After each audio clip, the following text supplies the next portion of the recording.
thanks for joining me on today's Tween Tuesday. I'm Miss Cindy from the South Brunswick Public Library, and today we are going to use paper, glue, and pretty much that's it, to make a DIY pencil holder. Now, I am filming this part here after I have already done the craft, and I'm just going to warn you ahead of time that contrary to the way that most, tutorials on the internet go, this was tough. It's not that the craft itself is tough. It's just that my results did not come out as beautifully as I have seen on like other websites and other tutorials that I've seen doing this. So I'm going to show you how to do it, and maybe you will have better results than I will.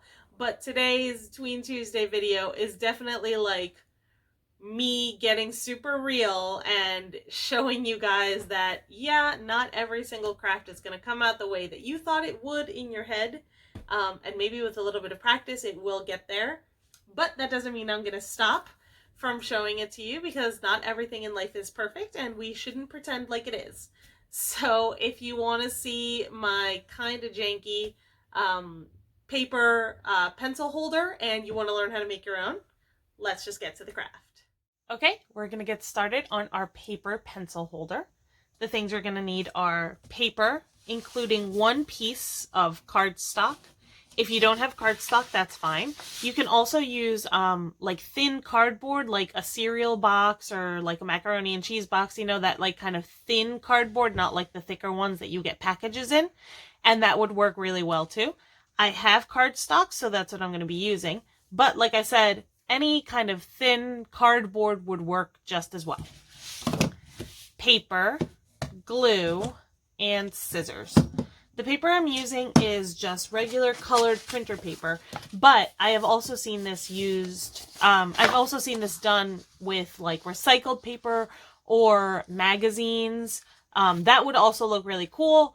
It's really up to you. The only difference there is that the design would be part of the overall structure, as opposed to here where it's, just a color. But that's really just a matter of how you want it to look. Feel free to use whatever color, whatever style paper you want. Anything like that would be good. Okay, so to start, you're going to take your paper, and I'm actually taking a glue stick, or a hot glue gun stick. I think it's like a good size and a good width, but you can use a pencil, a chopstick, a pen, anything that's just kind of small and round. You're going to start at the bottom corner. And you don't want to roll super, super tight or anything, but you do definitely want to keep it as tight as you can. So you just take it and then you keep pushing from the bottom corner up until the top corner. You get a really long, long piece. You're going to take your glue and you're going to glue it together. Now what I'm going to do is I'm just going to let it go a little bit so that this will come out.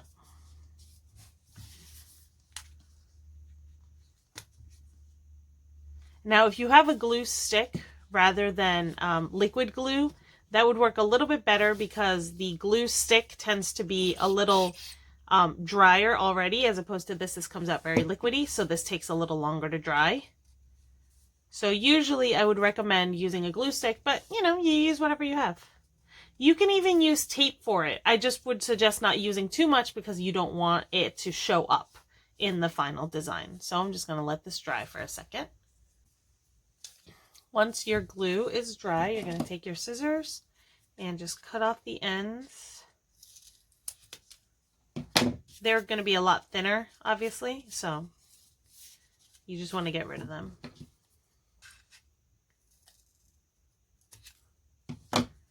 Okay, now you want to roughly separate this into thirds.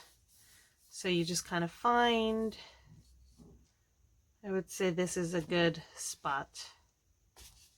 And it doesn't have to be perfect. So for example, this one came out a little crooked, but it's really no big deal.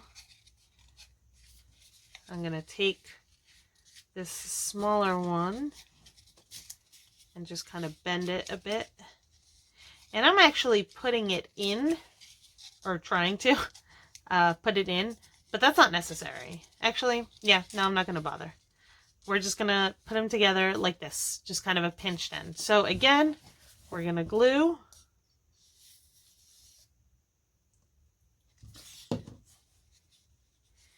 And then we're just going to hold until it dries. All right, this is pretty much pinched together. And what I'll probably do is I'll trim the ends, but I'm not going to bother doing that until later.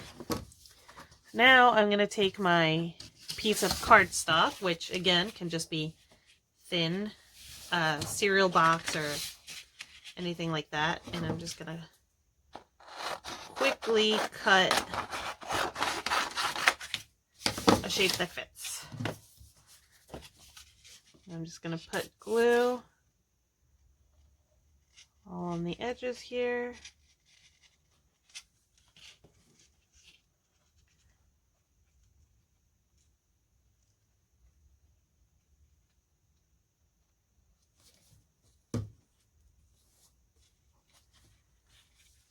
You just want to stick that to the bottom and let that dry as well. Alright, the glue is pretty much dry, and all we're going to do is just cut around the shape,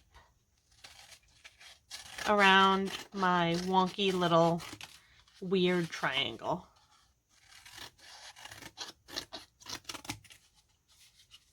Okay.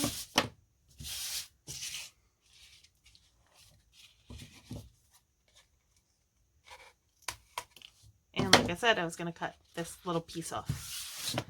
Okay, so now we have our base. And what we're going to do is just keep repeating the process with more paper. So same as before, I'm going to take my little cylinder piece and just push.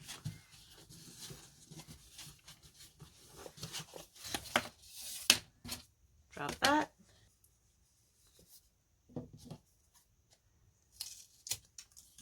Cut off the ends. And same as before, I'm going to try to roughly find the thirds. Yeah, they always come out a little bit uneven. That's all right. Still going to take the ends and just pinch them together with my glue. Now the reason that I'm not stressing about the shape is because these don't have to match up perfectly. That would be a nightmare if I had to try to get these the exact shape every time. They're actually going to go a little bit offset. So if, let's say that my wonky triangle is like this, that means that my next piece is going to be more like that. So you want to get it offset. So again, we're going to glue this to this.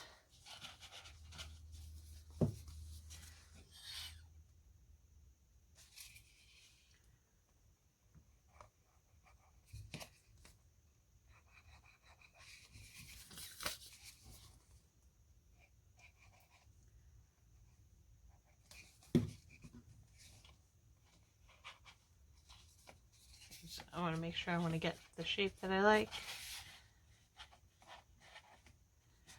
Alright, now we just need to let that dry. Okay, glue is dry on this, and now we just keep repeating the same process over and over.